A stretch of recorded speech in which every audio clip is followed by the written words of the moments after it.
From the center of the galaxy, this is ForceCenter, a show about Star Wars, pop culture, and the ultimate adventure, life itself. I'm Joseph Scrimshaw. I'm Ken Napzok. And I'm Jennifer Landa. And we all did that a little deeper. This is a very special, serious episode. Nope. We're just all gravel voiced for this episode. This is one of our cues of the other episode, one of our other center episodes. During the strike, of course, we were talking about all sorts of different things and put out a call to our patrons on Patreon for questions about anything basically not directly pop culture. Getting a few pop culture questions, but we want to finish up wrapping up some of those questions and look at having some different adventures in the new year as well. But for now, we are having a ton of fun continuing to talk about, life. We want to let you know that today's podcast is brought to you by Audible. Get a free audiobook download and a 30-day free trial at audibletrial.com/ForceCenter. Over 180,000 titles to choose from for your iPhone, Android, Kindle, or MP3 player. This week, we are recommending Ahsoka by E.K. Johnston. A good time, it feels like, to revisit that novel since we're all still talking about Ahsoka. You can download your free audiobook today by going to audibletrial.com/ForceCenter. One more time. That's audibletrial.com/ForceCenter for your free audiobook. We also have an ask. Ken, what is our ask? We've got an ask today of, hey, why don't you consider heading over to our YouTube page and subscribing? We are trying to grow out that channel, and it's not just about putting our faces on our full episodes over there. Some more things coming, and we have some stuff on there you might want to check out anyways if you haven't been over there. Some in memoriam, some essays, figure fights episodes, 8 of those up there for you to check up on. And while you're there, subscribe so we can help build out that channel. We're looking to get to 7,500, and we're getting closer. We appreciate your support. Also, we want to highlight that on Friday, December 15th, if you're watching this episode when it dropped, December 15, 2023, just in case you're watching this years from now, we have a live stream, a holiday special, if you will, a ForceCenter holiday special, 2 p.m. Pacific on our YouTube channel. We got some things planned to talk about Star Wars gifts that we either want, some we've received, and there's going to be a challenge. That's right. There's going to be a challenge that you can help us reach, a little in-show goal. Check it out this Friday on our YouTube channel. Excellent ask. We're so excited to be able to take all the Star Wars questions you got, all the pop culture questions that you got. Maybe we'll mash them up. Who knows? Maybe we'll talk some Doctor Who and some Kermit. We're just all Kermit obsessed. I don't know. Yeah. Should Kermit be the next James Bond? We'll answer that important question. Whatever question you want. Yes. Yes. Yeah. That's a short answer. Yeah. Yeah, absolutely. I think you could pull it off. The first non-British. Well, anyway. The first Welsh, Scottish, non-human. Irish. Yeah, non-human. Yeah, we'll focus on that. That's where the focus should be. All right, let's talk life and Star Wars adventures. It's not just cues we answer. We always like to check up on how Star Wars or other pop culture interacted with our life, or maybe just big life moments in general. Jennifer, what was your week life? Did you have any Star Wars or life adventures? I just want to be like, pass. I have nothing. My children have been sick for like 3 weeks, almost a month. I'm trying to get my Christmas decorations up. Hasn't happened. I'm just surviving and escaping through Animal Crossing. That is my life right now. That's a pretty big adventure. So we'll change it to Star Wars life or Animal Crossing adventures.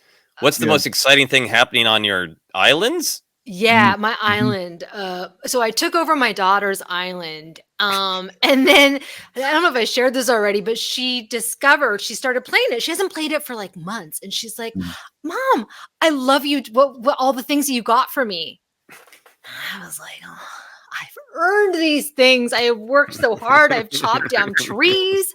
I have spent countless hours, and I didn't have the heart to be like, it's mine. It's my island now. I was like, oh, I'm so glad you like it. And I mean, we made it a joke now, but yeah, it is hard because like during the day she plays it, and then at night I play it, and I have to resist reorganizing our home or changing my outfit. I'm like, oh, this is her space. I'm just inhabiting this character. That seems like a huge life adventure and like a true mother-daughter bonding there. Yeah, it's been good. And I'm like, I could start a new island, a new character, but I've worked so hard at this point. I can't go back now. I can't Yeah. go back. I've never played. Ken, have you shared an island with another human being? Or is that a level of intimacy you've crossed? No, I've just watched an island be created and all those bells collected about 2008, 2009 range. And it was fun. It was fun to watch, but no, I haven't played myself, but this is a fascinating. And Jen, even when you described it, like I took over my daughter's island, like I have a vision of you like coming onto shore in some boats and attacking and taking the island is mine. But no, it's a shared experience. And that's tough. And you're doing a great job. Yeah, I Thank thought it was you. like a hostile takeover. Like I bought her island. I own it now. I've been interacting with my neighbors. I've been giving them gifts and establishing these relationships. Mhm. Tom Nook has come to trust me and value my hard work ethic. We've expanded my home. Like these are big things that I have done. I've sacrificed. Game of diplomacy. Yeah. I feel now like you might have accomplished more than I did this week in everything you've accomplished in Animal Crossing. I don't think I've convinced anyone to trust me this week. Well, we'll find out. Ken, how about you? What were your adventures?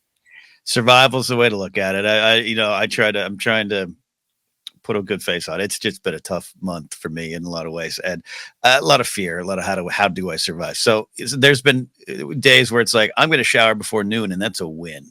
So there's that. But I've been trying to push through all of that. One of the things I've mentioned it in passing, but like I'm getting to the point where I think I'm going to have to part with some of my collectibles and things I've gotten over the years. And going through the storage shed and looking at it, it's too hard. And I know you just went through something similar, Joseph, about putting things into the storage shed of like, but that it's not just a 6-inch Black Series figure. It represents a time period. It represents a pursuit. It represents a success. I got it, or I was gifted it. And that's just been, it's been a Star Wars lesson in letting go, but I haven't, it's close. I might be, look for me on eBay. But it's been a sad, but again, trying to find, this is where I'm at, and this is not necessarily where I'm going to stay. And we just had that discussion about Ezra and the Ahsoka series on Tuesday. That actually is kind of where I want to be. This is where I was. I didn't want to be out here on this planet with my enemy, but I've worked through it, and now I'm ready for the next chapter. I'm trying to get to that point. So the Star Wars lessons, even in the darkness. Yeah, no, I understand. And I think so many things in life feel so frustrating because we're all doing everything we can. But there are things outside of our power, and I think big things as well as personal things, with the shattering of social media and looming political crisis. And it feels so often like you push a button and something's supposed to happen, and you push a button and just nothing happens. Too bad. Call the service line. Oh, nope. The service line says use the app. Oh, the app says call this. It's a maddening time to be a human, along with, whatever else we all kind of individually going through. So I really try to obsess on what is within my power to complete. And even then it gets difficult. So like Thanksgiving weekend, it was the action figures in particular were the what Sarah and I had called the lava table when we put it up, because it was going to be like, don't touch, you can't put anything on it, it'll burn up, nothing's supposed to be on this table. And then the Force Awakens action figures came out, and the pile grew and grew and grew. And so the thing was, I'm going to make a change within my power. Is I'm going to get this lava table cleared off. We're going to put up a little Swedish Christmas tree with this little wooden Christmas tree with just like, it's going to be a lighter Christmas. So we did all that, and I felt so accomplished. And I did that by putting many action figures and Funko Pops in these 4 massive bins. We then have not been able to find time to go to our storage unit, so they are still in the middle of the living room in the bins. Yes. So I'm very close to actually partying with them, but I can see them there through the bins. Yeah. Getting close. Yeah. I think for me this week, I've been working hard on a script, so I've been in that world. So that's been nice. I've enjoyed lots of pop culture stuff. We were talking off air, and I think it's just, I'm at that point where I just need to accept that there's a lot of things to be sad about, and it's okay to be sad. It doesn't need to be fixed. I told my wife, like, I have a grumpy little gremlin version of me who's along for the ride for the good and the bad, and that's fine. Within that, I had some really fun things. I went to see Godzilla -1. That was fabulous. huge Doctor Who fan, so really great to have it. It's a triumphant return and on Disney Plus. Amazing. I got some Star Wars reading in. I finally read the second book in phase 2 of the High Republic, Quest for the Hidden City. And that is the one with the Jedi that listeners kindly told us about. Slanderous show with the shield. And there's lots of just like nice philosophy of like being a Jedi is being the shield, which is a thing I always liked. And it's super literal in this book. So that was a fun Star Wars adventure. That's great. That's great. We'll get there. Yeah. Well, and I think you should get there when you want to. And that's what's been really good about this is I woke up on Sunday morning and I've been kind of like reading a little chapter at a time and getting sleepy and having to reread them. And it's like, I'm just going to choose to make time for this because I want to. And it was really nice. And that's the way it's got to be. It's got to be. All right. Life adventures, island takeovers, action figure clearing up, all dealt with. We're going to move into our questions. We've got 2 today. First one comes from Justin Jacobson. Justin says, hello there, Center. If that pun fails, it is entirely my fault, says Justin. I often find myself wondering what superpowers I would like to have, even though years of exposure to weird chemicals have given me nothing but rashes. I am usually torn between super healing, to save on medical bills, or teleportation to easily visit relatives that live far away. What superpowers would you like to have? Jennifer, before you even answer the superpowers question, I'm curious about your life arc with superpowers. Did you grow up fantasizing about superpowers? Were superheroes enough a part of your mind as a child that you thought about superpowers as a kid and wanted them? Not really. Now that I'm thinking about it, I mean, I think the majority of the things that I wanted to do were Jedi things, right? Like the Force push. That's what I would literally spend my time, like Sabine, trying to move a pen just because I was bored, right? And I'm like, maybe I can. No, I can't. So I think those are the superpowers that I was drawn to as a child.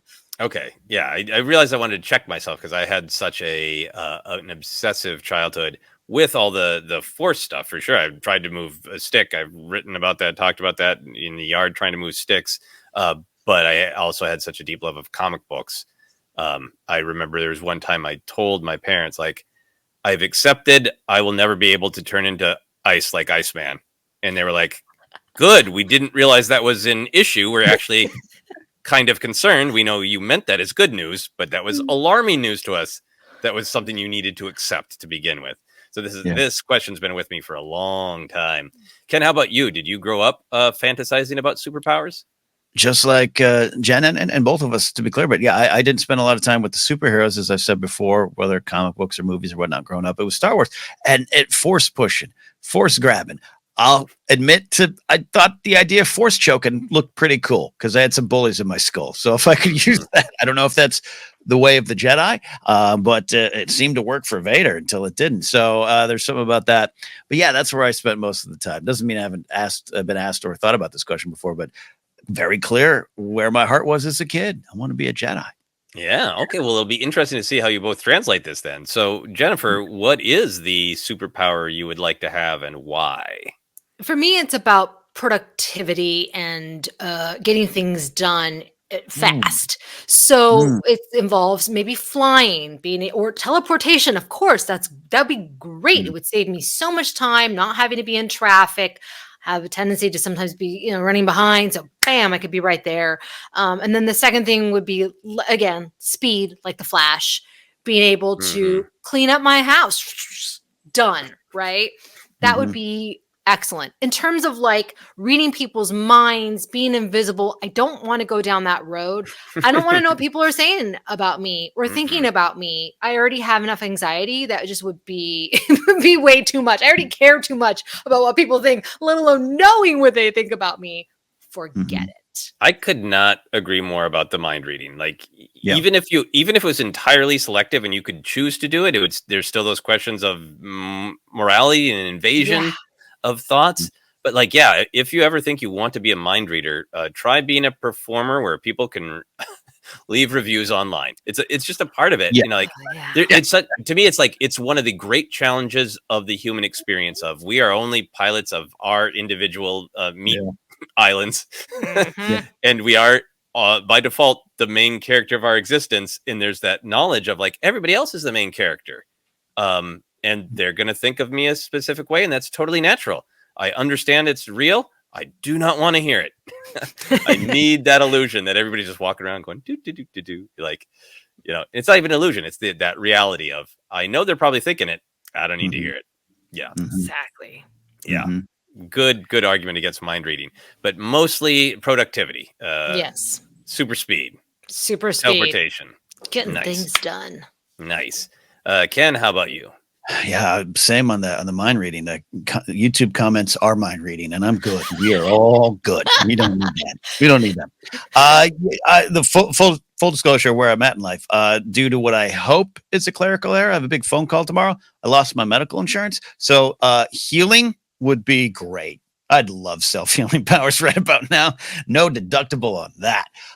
But the reality is that's not where we're at. And I don't need I'm showing my math. I'm working to my answer. Teleportation or fast travel definitely would work for a lot of journeys. But like I'm flying to Seattle. It's a 2.5 hour. I can't wait to get on that plane and just take that flight up there. I like travel sometimes. I like driving. Not all the time. That's why maybe having it in reserve. Flexibility, is that a superpower? I need that more than ever now when I get up in the morning. But if I could have, Jen, I think you're in the same ballpark with me, like hyper focus. Is that a superpower where you can just like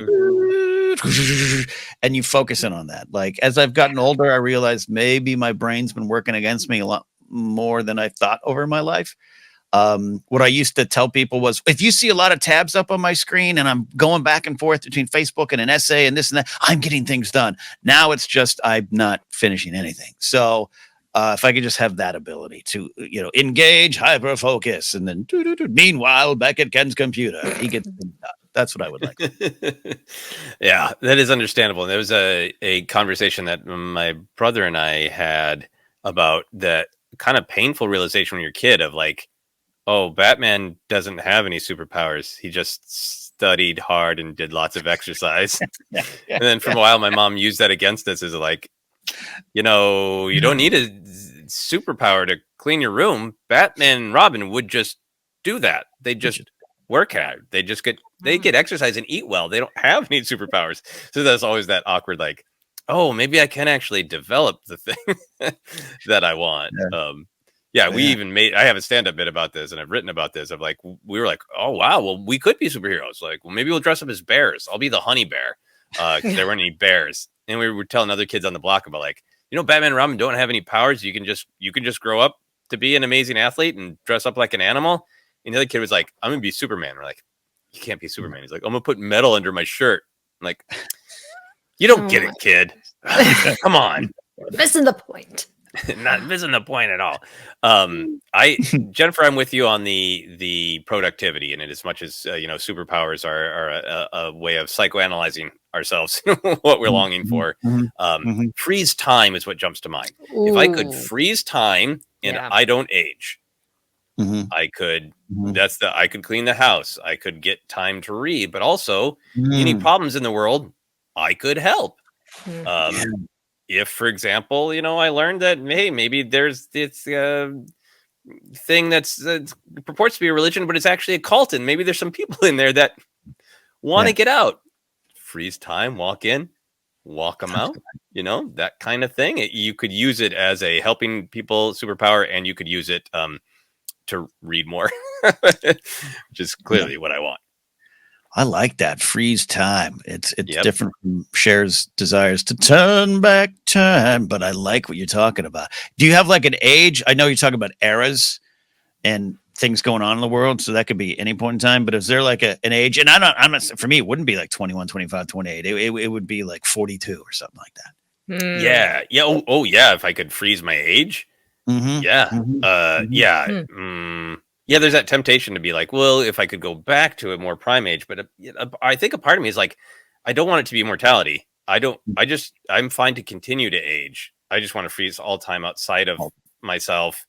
And I don't age while time is frozen. I'm really rules lawyering this superpower, but that's what happens because if you had the superpower to freeze time, but you aged, it would be like, I would show up I would get the superpower. I would show up for the next episode of ForceCenter, and you would all be, the hell happened to you? Because I would be like 78, because I would have had freezing time and like, learning to sail and going to Jamaica by myself, and then be like, how old are you? So with freeze time, it'd have to be that I don't age while time is frozen, but then when I go back to normal time, everything ages normally. Yeah, but I like it. But then you're also helping the world, like you said. So we'd be like, hey, you look a little older, Joseph, but the world's great right now. Things are good. Yeah. It's also a dangerous one. If like I alone can freeze time, that also just means a lot of alone time. Yeah. It's kind of a nice superpower, but it's also a curse, where you could just be like, you're at a bar and maybe the conversation is like, I'm getting a little bored. You freeze time. Like, that's not good. That's not good socially. Yeah. So a lot of ways to take it. Yeah. Makes me think about Bewitched. Remember that show Bewitched? Yeah. Couldn't she freeze time? I think she could. I mean, generally it was because people were going to discover that she was a witch. So there was, it was never for like the greater good. It was just people can't find out my secret. Maybe I'm a witch and not a superhero per se. Who's your favorite Darren? Dick York or Dick Sargent? Ooh, I don't know. That's a good question. I like them both. Who's yours? I think it was York the later version. I like the later version. Yeah, the later version was good. Yeah. Yes, the later Dick was a fine one. Jennifer mentioned flight. Ken, do you have flying fantasies? It would have to be hovering, flying it, but falling's always been my thing, right? Like I love going, but I have that fear of falling more than heights, which is a thin dividing line. So long as if I can get up there and guarantee that I'm not coming down, sure, that's great. Yeah. I love that all of the superpowers you're listing sound just like things that our moms did. Focus and hover. Okay, I guess my mom's a superhero. Yeah. I would love to fly. That would be it'd be so great. Just the feeling of freedom, man. When there's an open freeway, it's the closest you get to flying, right? There's nothing like it. Yeah. All right. Any other superpower thoughts before we take a quick break? No, I don't know what kind of superhero would have hyper focus ability. Like, what would you call him? That's and the outfit would be real bland. He's in an office suit, a navy blue suit for work. No. Yeah. Taskmaster is taken, so but that would be a good one. Yeah. We can brainstorm more on our superpower names. Productivity Queen is Jennifer's yes superhero name. Yeah. Freeze Guy. Sure. I don't know. Anyway, we are going to take a quick break. We'll be back with another great question. And we are back. We have been talking superpowers. Now we're going to talk super technology. This is a very specific episode of Questions of the Other, because we're talking about power, fantasy power. Now we're going to talk about real power, technological power. This comes to us from Chris King. Chris says, hello there, Ken, Joseph, and Jennifer. My question to you centers around technology and your perspective of its advancement. Chris says, I was born in the year of 1999, and I often joke to other people that this was a perfect age for me to be born in, as I remember some of the things that are considered older while also being exposed to the new. Even when I was 2 or 3, VHS were still a thing. Computers and TVs were boxes. Landlines and phone books still existed, and cell phones were just ways that you called people. Flash forward 20 or so years, OMG, where does the time go? And we have TVs that just become flatter and clearer. Phones are talking devices, computers and cameras in one. I can search directions and time to destination, GPS in a second. There is virtual reality, de-aging, dangerous AI that can and should be questioned, etc. You all were born much earlier than I and have seen likely an even bigger change. So I ask you, how do you three feel about how much technology has advanced? What is your experience of it all from when you were just a toddler to now?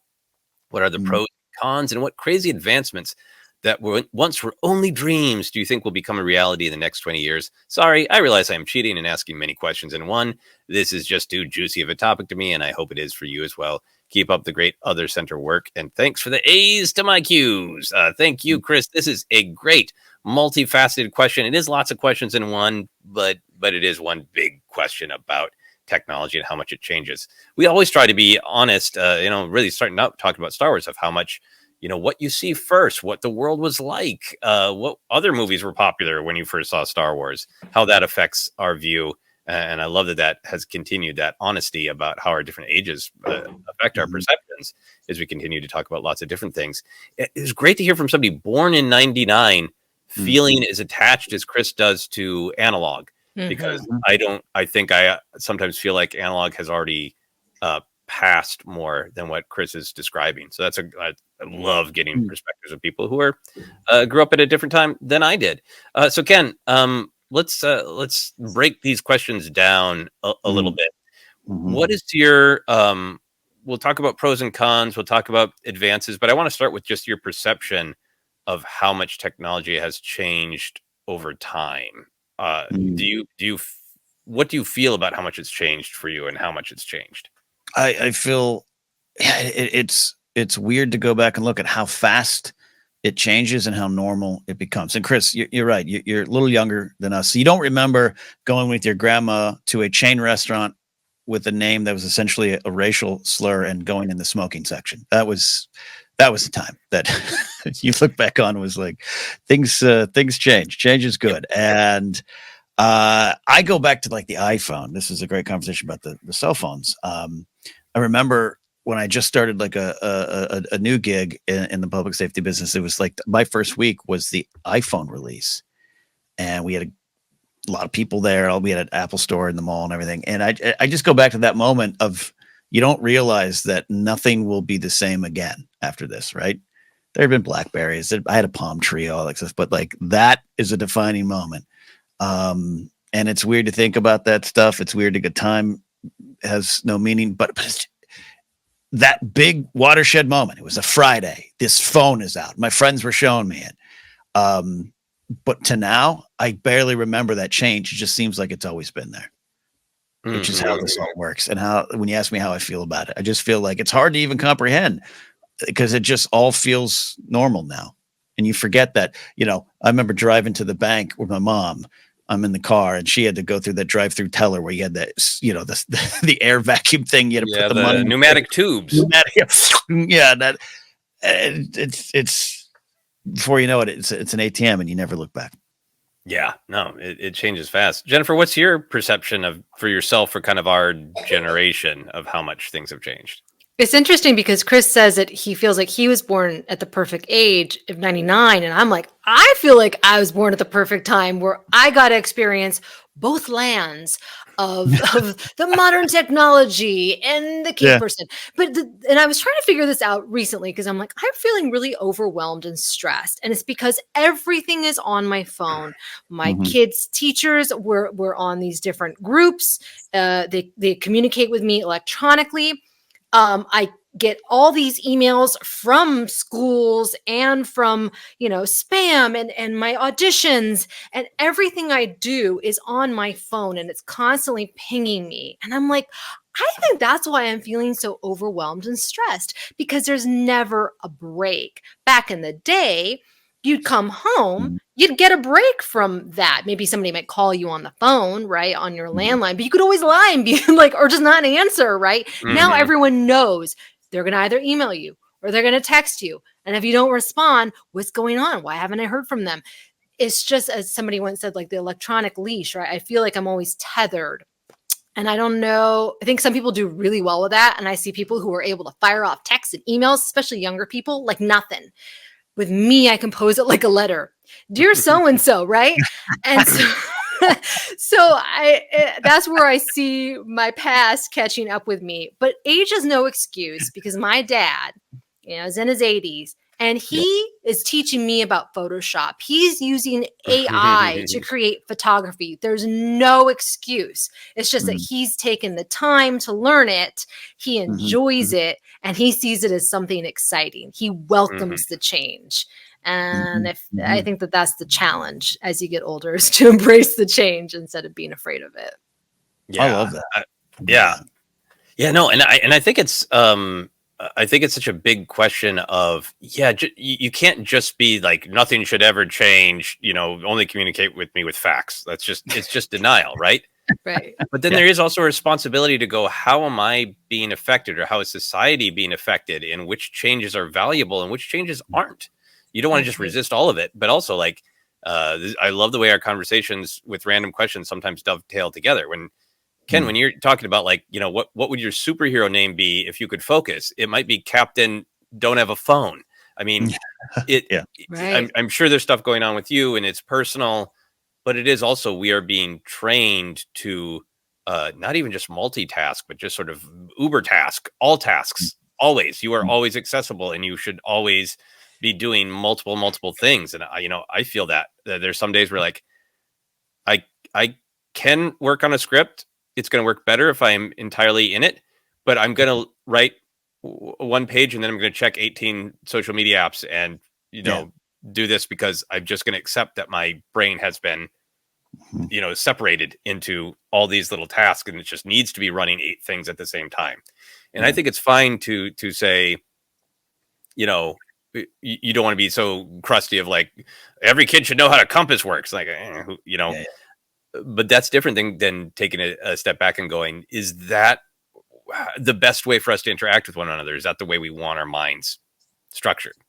And I think for me, that's the biggest change in time. I remember watching specifically the Super Friends cartoon, and they would always get video calls, and Superman would be like, there's a problem in Poland, Batman, and be like, wow, they can, and especially being relatively young, moving away from the extended family, of like, well, what if we could call Aunt Kathy and just see her face on a phone? That's impossible technology. And now we have FaceTime, and I do not want to use it ever.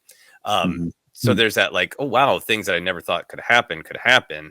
But I think the biggest change is, for me, is that moment where it's changed, in my opinion, from technology being a digital version of things that already existed. It's kind of like a joke now, but everything was something. It was email. So it was like a letter, and you did used to start with dear so-and-so, and you did sign off and use punctuation, and it was a letter, but on the computer, so it's faster. And you did go to the bank, but it was now an e-bank, and you did all those things. And I was thinking about like, when did something start to emerge that was its own new beast, its own new creation that wasn't just one-to-one? Even like blogging was sort of like, well, it's a journal, but it's public, Right. And I think really with social media and Twitter in particular, of like, you can pin Twitter to lots of analogs to the real world, but it became its own monster. It is, even LiveJournal, literally a journal. But Twitter it's kind of letter writing.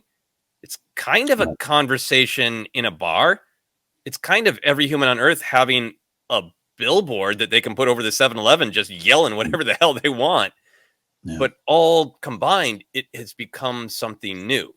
And I think that's, to me, like the most fascinating change of just going from, there are things that used to be analog, like cameras or, a compass, and now they're all on our phone, or, a phone. Yeah.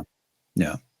But now social media it's this new beast, and I don't think we still have reckoned with it and what it's doing to us. And I think that's okay and fair to ask, right? And especially here, in talking about change in Star Wars, and it's so big to us. And Jenna, you have some great points. I was trained on an iPhone by an employee of mine who was 25 years older than me, right? He was the one going, all right, let me show you what an app is. All right, that's, and I was the one literally arguing with him, going, this is stupid. I told him, his name was Al. I go, Al, this is stupid. I don't even want to use this thing. And he's like, that's foolish. Why? Why would you say that before? Let me show you it. So I think it's an age thing, and I'm laughing because your mom's that's a mom text email energy. I think, Jen, you're gonna have to face that fact, because I'm always telling my mom, stop texting me 4 paragraphs with 19 questions. It's not how text works. Right. I'm on text message all day, Mom. Give me one. Follow it up. Give it. But Joseph, to your point, I think it's fair. It's not just as simple, because it sometimes gets boiled down to, we don't have connection anymore. Yeah. But we can't go back. So how do we build that? Because it is affecting all of us and how we interact with each other. The phrase "we're not built for this" is I've heard a lot. I think I've said it. this past week, I was, I do a news show now with our buddy Alden, and there's so much news and so much of it bad, and that's not new. That's every week in history, but it was so vibrant that I just couldn't process it. And that's because it's that 24-second cycle that every day, and that is what you're saying. That is different. It isn't just I go to eBank Town now. Like it's convenient. I need a restaurant, I go to an app. That's a good thing. But when you have 92 restaurants, that's what you need to talk about, and that's, I think, an important part of the change conversation. I think you're right to ask that. Yeah, filtering, all the noise. So going to pros and cons, I'll throw this out there that for me, I think one of the big pros of the technology we have is communication is better. I think it is amazing that people can FaceTime. When my wife's father passed, it was incredibly wonderful for her to be able to FaceTime with her mom in those moments. I think, as we have all talked about the ups and downs of Twitter in particular, there's lots of bad connection, but there's been lots of great it is incredibly powerful to me to be able to hear from people all over the world and what is their perspective, what is their lived experience, and have them.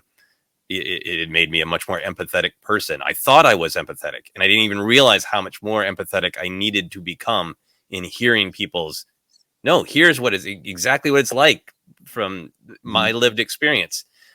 Is great. It's amazing. I kind of love that sometimes you'll have a friend say, I'm moving away, and he'll be like, well, our friendship is almost entirely online, so I'm kind of sad, but also we never managed to get that coffee.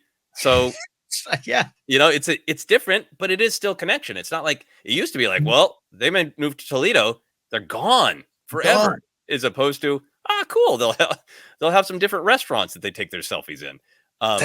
So I think there's a lot of communication that is good. That's a pro to me. How do you both feel about the pro of communication? I'm right with you. I'm literally living what you just described. A good friend of mine is possibly moving to another state with his wife and their new child, and he texted me that, and I had that like, I haven't seen you in 2 years. And you live in Glendale. Like, I might see you more if I do stand up in where he's going. So yeah, and that's because I'm like, but yeah, it won't change. It'll be the same. We just can't go get tacos as easy as we have. So yeah, I think there's good things about that. You meant I used to, again, going back to the iPhones are stupid, text messages are stupid phase of my life. I'm not comparing it. You just compared a human loss. But when my mom had to put down one of our dogs years ago, had cancer, one of my favorite little dogs, Annie, I got to say goodbye over FaceTime. And this is like 07, 08 range. And that was one of those moments when I was like, I've still struggled with, I'm always going to struggle with change because I'm naturally stubborn. But like, that was one of those moments of, remember when you used to post on Friendster and MySpace and Facebook that Apple and technology and FaceTime was stupid? Not so stupid now. It's not so stupid now. And that was one of those like starting to change moments. Yeah. Jennifer, how do you feel? Do you feel it's a pro that there are positive ways about what we're more connected? Because you had some great points about almost being too connected, everyone having access to you and not being able to just say, I'm at home for the afternoon. But do you think there are positives to that level of deep connection? Yeah, absolutely. I mean, certainly we saw that with the pandemic and being able to FaceTime with family members and do Zoom birthdays or whatever it was, or even just like from my experience on YouTube all these years is connecting with fellow Star Wars fans. And that's one of the reasons why I started my channel, was because I just felt like I didn't have anyone that really understood how I felt, like in my immediate circle. And I was like, I know that there's Star Wars fans out there, but I'm going to talk to them on my camera. And that's how I discovered so many great people. And I think that it's wonderful that everyone has a voice online. However, that's also a con, that everyone has a voice. And what happens is you get people that now want to say the most outrageous things because they know that they're going to get clicks, they're going to get likes, they might get monetized, right? More views. It also makes it more difficult to understand like who is a trusted source. So like in terms of journalism, we used to get our news from journalists who had ethics who would try to present things in an unbiased way as best as they could. And now we have people who are literally the most biased, non-ethical people sharing this misinformation. And sometimes it may be unintentional. People may share misinformation because they want to be the fastest. They want to be the first, right? So we're dealing with all this stuff. And I think about my kids and how they're going to have to approach this critically because they're getting their news from, not my kids, but I know younger people, from TikTok, from TikTokers who, I mean, do they really? I mean, some people, yes, absolutely. They are trusted news sources, and others, not so much. So it's just a lot more to navigate at any age. I mean, look at all the older people that get duped by these scams, right, on Facebook. So it's just a lot. It's just a lot. Yeah, no, I mean, we were sold the internet as late teens, young adults, our age, is the information superhighway. Right. And it is right now, for lots of reasons, really the misinformation or disinformation superhighway. Like Wikipedia, like that. People used to make fun of that. Of like, yeah, I read it on Wikipedia. Like, hey, it's multiple people holding one another to account, as opposed to this person, you know, spinning plates while telling you the history of this geopolitical situation. And everybody's just like, I heard, you know, Plate Bozo said blah, blah, blah about this important geopolitical thing. And like, we're just believing Plate Bozo? What? Right. And then they pick it up and Plate Bozo now has like been stitched however many times. And it's just, oh my gosh. Yeah. Pros and cons, huh? Yeah. Pros and cons. How do you feel about for me, social media does provide lots of connection, and I feel like I get to stay connected to friends who are far away. I'm on Zoom. I've been playing an RPG with my old buddy from Minneapolis. It's been great. So we are, in theory, more connected than ever, but there's also a huge loneliness epidemic of people not feeling as connected to one another in person. And I don't want to be at all ableist about it and say, you know, in person is the only way to stay connected. I'm just drawing this thread that we technically have all this access to one another that we didn't used to have. And yet so many of us are struggling with a deep-seated loneliness. Ken, how do you feel about that? Do you agree with that? Do you have any guesses as to what's going on? I thought you were going to say, Ken, are you lonely? Are you lonesome on this call? And here's the thing. I'm not. Of all the things I suffer, sometimes loneliness isn't one, because I try to, and you're right, there's a bigger picture, and some folks can't, and some folks have issues and reasons why they might need to avoid direct contact. Totally get it. We always try to do the appropriate amount of caveats here, but I'm someone who, you know, I'm kind of the king of the lunches. Like, you know, I'll get mocked sometimes lovingly, but like, I'm like, let's grab lunch, and I do it. And there's also some times where I'm like, I'll see you in 3 years, because we're going to try to get lunch and we don't. But it sometimes can be difficult to work out, but I enjoy that. I enjoy a hike with a friend. I enjoy a hang on a patio bar at the Comedy Store. I enjoy that because of that. I crave that human connection sometimes, not in a super, you know, deep way all the time, but I like the exchange with the clerk more than I did. I used to be a little more grumpy at the grocery store. Just don't talk to me. I'm here to get my, but now I'm like, and I'm not, you know, we're not forming a lifelong friendship. But when hey, how you doing? It's sincere enough, because it's just like, hi, human, how's existing for you? And that's something I do. I don't want to say I work to make that happen, but when it doesn't happen after a while, I know I miss it. I'm generally actually an introvert, believe it or not. Like people might not believe, but I could live by myself for a long time in a cave, you know? It is, again, going back to what I said to you earlier, it's okay to ask this stuff. It's not standing in front of progress or change to be like, what is this all doing to us? And what are the answers? I don't have the answers. That's for me. That's not necessarily what everyone else can do or everyone else wants to do. You know, we're all in the uncharted territory, I think. Yeah. But that's a good argument for just simply making it a priority to the best of your ability and finding out how it fits into your life to make sure to see other humans. Jennifer, how do you feel about the sort of connecting to people, not online, other humans in person? I admire you, Ken. I think my problem is that because we've become so focused on interactions online, I have a tendency to just want to be in my home at all times. Like I feel like my social anxiety has gotten worse the Mhm. more connected we are online. I'm actually having to do more exposure therapy for myself, forcing myself to talk to the Trader Joe's person and not do and like if I'm in Sprouts, not doing the self checkout, going and having to interact with the cashier. Like it's weird. And I've never really felt like this before. So this is kind of a newer thing for me. In terms of loneliness, I don't suffer from loneliness, but something I do think about is like, if you're at home and you see people living their lives, traveling, or if they have a significant other and you don't, or if they have kids and you want kids and you don't, like it just creates this, I don't want to say FOMO, but just like we're always seeing what other people are doing. Whereas Mhm. back in the day, we didn't know if our friends were hanging out without us. We didn't know what parties we weren't invited to, right? Like it's like, oh man. Or I didn't know what Gwyneth Paltrow's house looked like. And I see all her incredible kitchen, and suddenly I'm like, oh man, I wish I had that, right? Like all these things that are not normal and natural are we're now being inundated with it. And yeah, you don't have to check your phone, you don't have to check Instagram, but come on. Of course you're Yeah. gonna check Instagram and My Facebook and favorite do is it. do you rate a selfie? If you have a friend who takes a selfie almost every time they see a Mhm. person, and then you finish hanging out with them, like no selfie. Okay, you don't need to tell the world that we hung out. Right, right. Is that because we're so close and personal, or is it because like it's hanging out with Scrimshaw is not going to get me any followers? I don't need to report that. I Uh, know. I never take photos when I'm with my friends, and I'm like, "Oh, I was actually with people. I should have taken photos." Like people are gonna think I'm alone all the Yeah. time. I've stopped taking. I used to be a little better, or maybe more annoying at that. Of like photo, photo, photo. I stopped about 3-4 years ago, and I'm trying to get back up to that.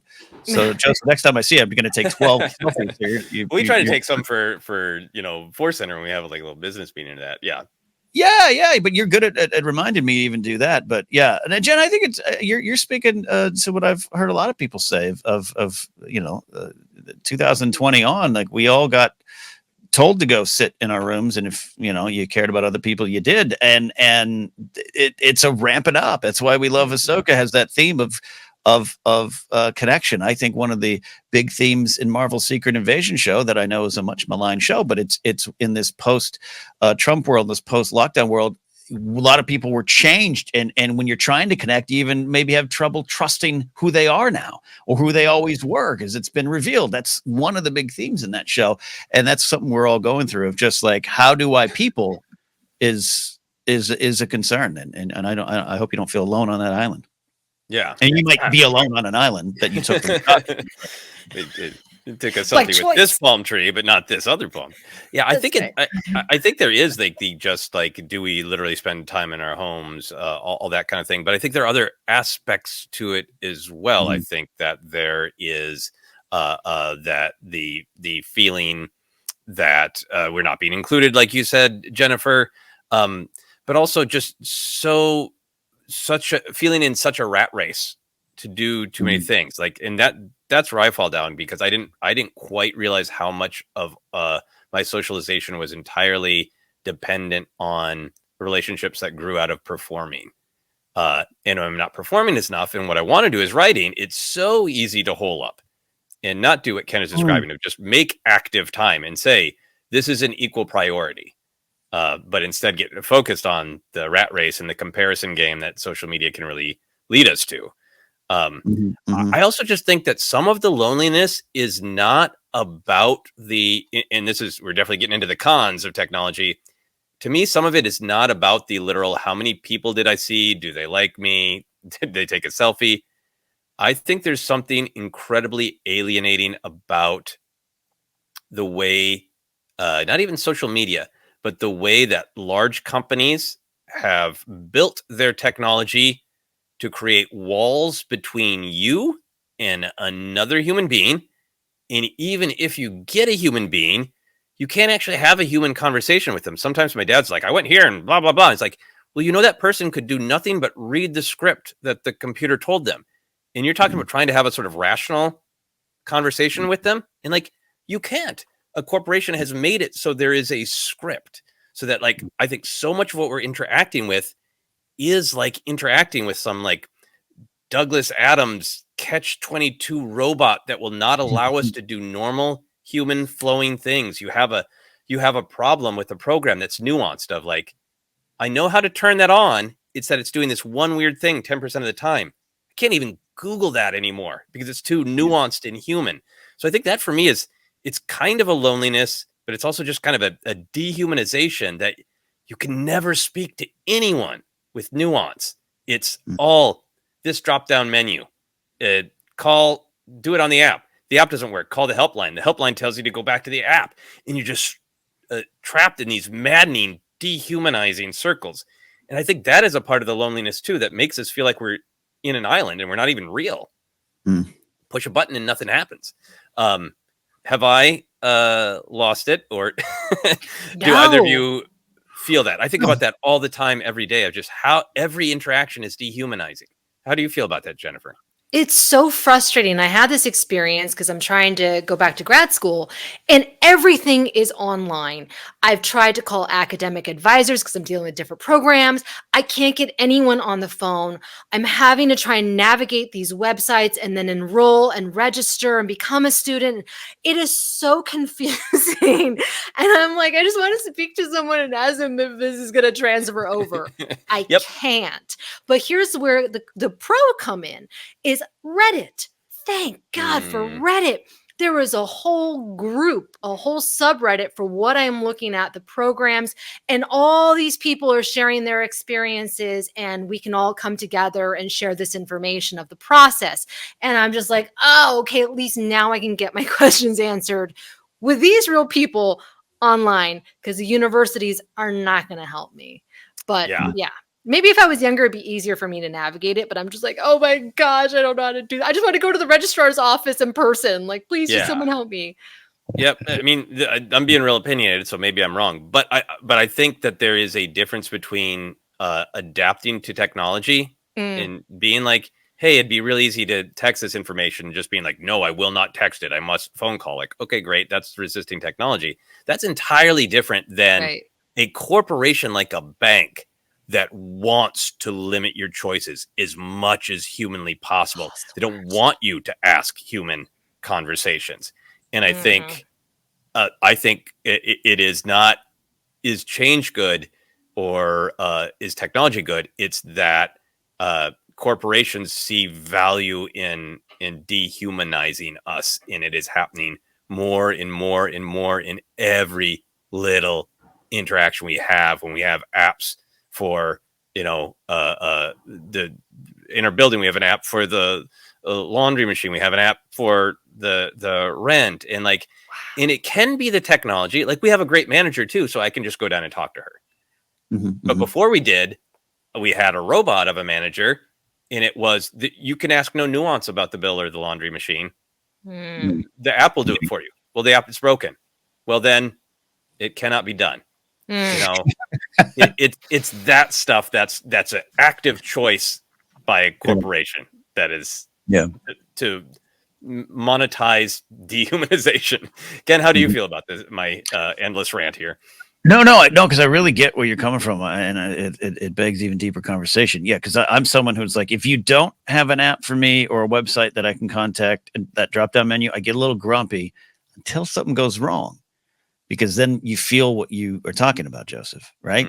Once there's a little slip, that's where the problems start to pop up. Like I said, I've lost my medical insurance by what I think is a clerical error, not on my part, but Covered California's part. I have to, as of this recording, I blocked out a day for this tomorrow because I know I'm going to have to try to find a human who will listen to me and explain the message you sent me is wrong. I didn't report that. I didn't change any information. Your letter said information was changed. So can we deal with this? And I'm just anticipating a long, arduous journey. Right. Just to get to the human. Then then can that human help me? Or how many humans up do I have to attempt to travel? Yeah. And that's where, again, I keep saying it's okay to ask this. Maybe I'm saying it to myself of what is this doing? It's not just simply we're all staring at our screens and we're not connected. It's just that's what's changed, and maybe we find the new ways, and we have to find. We can't go back in this stuff, but like you mentioned something, Jen, and I've always tried to work this into a stand-up bit, and I haven't solved it yet. So maybe Joseph, you can do a better version of it. But I don't like when someone says, "Get off your phone." You're right. Look up, see the sun, pet a dog. My email's on here, my phone's on here, my information on my career's on here, my bank's on here, my directions are on here, everything's on here. I'm not connected to my phone. I'm living. So you got to give me a That's the joke. That's exactly it. yes. But we set this up, and there's a great convenience to it. I can order Thai food in 2 seconds right now. Mm-hmm. But if they mess up my order, I'm screwed. Right. In the old days, I wasn't screwed. Right. Yeah. So you're right, Joseph. I feel you rant because I know you. You want to face the future. You want to be present now. But there are apps I love. It's great. Yeah, but it isn't. Yeah, it's not. Yeah. Sorry. The app ate my laundry money is a different kind of struggle than the machine ate my money. Right. Yeah. And it benefits the corporations. Customer service is just non-existent now. That's how I feel. And not that I want to speak to the manager, but sometimes you do need to speak to the manager because you need to try and resolve this issue together, right? And like you can come up with a good solution. As somebody who worked in customer service, I know how important that is for people to feel heard. And even if I can't offer a solution, maybe I can help you in some way. Hey, you know what? I'm so sorry. I'll comp your meal for you. I'm so sorry that you had a bad experience. So you'll come back next time. Now it's just like, well, they mess up your order on the app. Well, that is what it is. I can't ever get a human to resolve that. So it just gets very frustrating. And I personally don't even like talking on the phone, but sometimes I do want to talk to a person on the phone to get my problem solved. Yeah, because it's just faster. Yeah, it's faster than pressing all the buttons. And, Jennifer, like, oh my gosh, it's so frustrating. Yeah. One other con that I wanted to mention, because there's a Facebook post from somebody around our age kind of talking in an artist talking about feeling like more disconnected and more disheartened than ever, and a lot of great conversation in the threads about the way all of the various social media has changed. I think a thing that is happening to all of us, but particularly wearing the hat of an independent artist, as we all have, that idea that technology has shifted from being a tool. Nothing is a tool anymore. It's an entire world. It's a career, a time sink, a walled garden. So like the three of us have a podcast. This is what we want to do. Then we would like to use technology as a tool to let people know about the podcast. I'm probably going to be starting a newsletter for Substack, which I'm happy to, and all that, and it's a good tool. But I looked up some of the basic information about Substack, and all of it's basically like how to make your entire life Substack forever. Here's how many things you should, and it's the same thing with TikTok. TikTok's not a tool; it's a world unto itself. And I think that there's this again, that's not technology. That's the way technology is being sold, because of course the owners of all these things want us to spend all of our time there and never be anywhere else. But it so goes to what you were saying, Jennifer, about just feeling like frenzied, not having enough time for anything, because I'm working on a stand-up bit about this, Ken, of like, it's gotten to this point of feeling like, what if you wanted to buy a hammer to hang up a picture? And the hammer is like, no, your whole life has to be about me, the hammer. You have to input all the information about me, the hammer. I have to introduce you to other hammers. You have to upgrade me. By the way, if you ever throw me out, everything you've ever used me to put together will fall apart in your home. The pictures will fall off the wall if you get rid of me. I am not a tool. I am now your entire bleeping life. Like there's been a massive shift in technology from tool to trap. And if you stop using the hammer every day, the hammer doesn't work anymore. Yep. Unless you have 87 hammer friends, the hammer doesn't work. Yeah. And I think that kind of leads us towards the end of our long conversation here, Chris, about our hopes for the future of what we want it to be. I think for me, my issues are not about the technology; they're about the way corporations are using them. And I think part of that is, and this will be controversial for some people. Part of it is more government regulation and demonopolizing. I mean, we're at the cusp where Twitter has fallen apart, and people are looking for a different experience. And a lot of people are still, the threads keeps going up and down. But people like Instagram, and people just, I think, kind of la la la la la. Facebook and Instagram are owned by the same company, but those are two of the major ones. Now, a third major one is about to be all the same company. And that basic thing of, hey, if you get annoyed because you buy a hammer that forces it to be your entire life, buy a different hammer. If we can't buy a different hammer because there's too much monopolization, that's what we're slipping into. Because if there was a bank where that was just like, or healthcare that was just like always a person, how many of us would pay for the person talking when we can't at all because of monopolization? That's the problem. It's not technology. It's how humans are using technology. Okay, I'm sorry. I'm done. Ken, what are your hopes for the future of technology? I'm with you on that. I understand it might be sexy to argue against deregulations. It seems great, this wide open, unfettered access to your future. But I think throughout the course of history, most regulations were put in place to protect the people from those in power who would trample over them. And I'll side with that.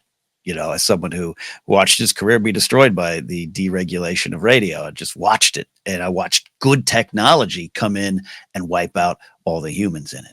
And wipe out their career in it, and wipe out the choices that we would have. I agree with you on that there. But the hope for the future is that always to look to the next generation. Some of this will be normal to them, but will they look at what happened and say, hey, we're going to make our own adjustments? We want to go outside and pet that dog. We don't want to be Wall-E, not Wall-E the character, but the stuff at the end of the film that they're commenting on. Yeah, I always going to look to the future. And not be, and my part of that is to not be someone who stays in the past, but takes what I know, my experiences and my perspectives, and tries to meld them with the future. That's lovely. Jennifer, what are your hopes for the future? That's good, Ken, because I'm just like, it's bad. It's bad, you guys. In terms of like, if you want to be an artist or in the entertainment industry, the way that it was will never be the same because of AI. AI has totally changed. Streaming totally upended everything. My life as a commercial actor totally upended that. And now AI is going to completely change everything again. And I just think it feels like if you're an artist trying to get your work out, whether it's literally art or music or just silly videos, like it feels like you're on a hamster wheel, right? Just over and over, feeding that algorithm and just chugging away. And nothing, you're doing it for someone else, essentially. You don't own anything. Like that's what happened with all those Viners. Like all their content just one day gone, right? I mean, obviously you can have the raw files, but like the community, everything that they built up was gone. And I think that's what's so scary and why I'm like, maybe I should start buying DVDs again, because these streamers could yank it from their platforms. And this is stuff that I never, ever, ever thought about.